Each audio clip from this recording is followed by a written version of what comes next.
Bismillahirrahmanirrahim. Assalamualaikum warahmatullahi wabarakatuh.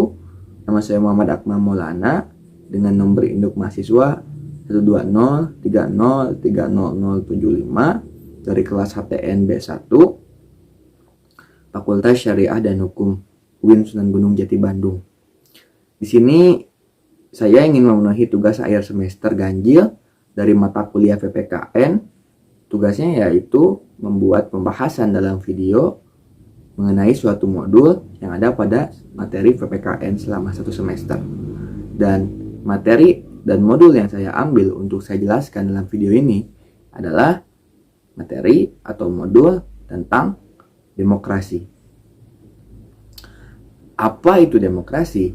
Demokrasi adalah sistem pemerintahan di mana hukum, kebijakan, kepemimpinan, dan usaha besar dari suatu negara atau pemerintahan lain secara langsung maupun tidak langsung diputuskan oleh rakyat.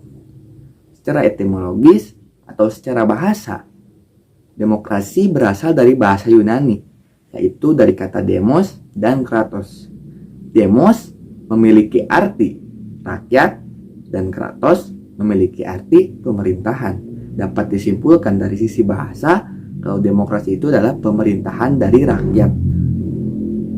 Sedangkan menurut KBBI atau Kamus Besar Bahasa Indonesia, demokrasi adalah bentuk sistem pemerintahan yang seluruh rakyatnya turut serta memerintah dengan perantaraan wakilnya yang terpilih.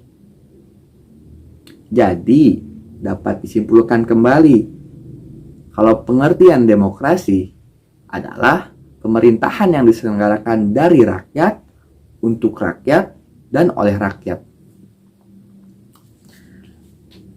Dalam demokrasi, setiap warga negara diperbolehkan untuk berpartisipasi, baik secara langsung maupun melalui para wakil rakyatnya dalam perumusan, pengembangan, dan pembuatan hukum. Setiap negara menganut sistem pemerintahan yang berbeda-beda. Di beberapa negara, istilah demokrasi banyak digunakan sebuah negara untuk menggambarkan sistem pemerintahan yang dianut dari negara tersebut. Sedangkan menurut saya pribadi, menurut asumsi saya, demokrasi itu adalah di mana semua orang bebas mengeluarkan pendapat, bebas mengeluarkan aspirasi. Dan kita juga harus senantiasa mendengarkan aspirasi dari orang lain atau pendapat-pendapat dari orang lain. Terutama untuk para pejabat-pejabat pemerintahan, para wakil-wakil rakyat yang wajib mendengarkan aspirasi dari rakyatnya atau dari masyarakat.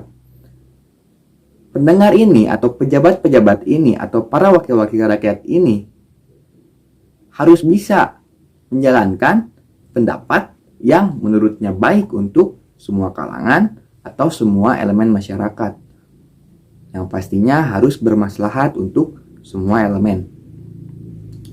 Pemerintah juga harus mempunyai kebijakan untuk masyarakat. Di suatu negara, pemerintah juga memiliki pendapatnya yang baik buat masyarakat dan negara. Ini masuknya ke kebijakan pemerintahan. Demokrasi yang dianut bangsa kita atau bangsa Indonesia ini adalah demokrasi Pancasila. Demokrasi suatu perubahan orde lama ke orde baru, lalu ke orde zaman era reformasi, berhak memberikan pendapat sesuai dengan keinginannya masing-masing demi majunya bangsa dan negara.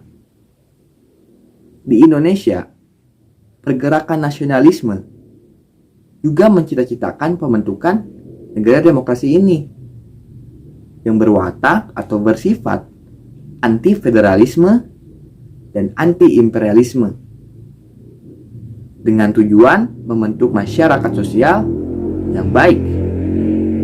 Landasan demokrasi adalah keadilan dalam arti terbukanya peluang kepada semua atau merata.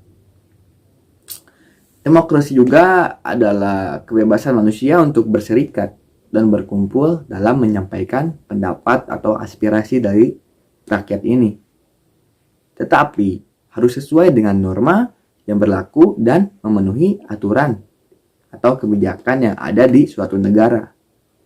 Misalnya, untuk unjuk rasa, awalnya harus mengajukan surat izin keramaian, akan mengajakkan unjuk rasa. Dan pas terjadinya unjuk rasa itu, pas terselenggaranya unjuk rasa itu, harus berjalan dengan tertib, harus berjalan dengan kondusif, dan sesuai dengan waktu yang telah ditentukan. Bisa juga hak yang harus diperjuangkan, contohnya demokrasi, masalah gaji, dan masalah bahan pangan. Dari sumber internet yang pernah saya baca, pemilihan umum adalah wajah demokrasi. Ia mencerminkan tingkat dan kesadaran demokrasi di suatu negara. Seberapa demokratis sistem pemerintahannya, seberapa mendalam kesadaran suatu bangsa atas hak-hak demokrasi.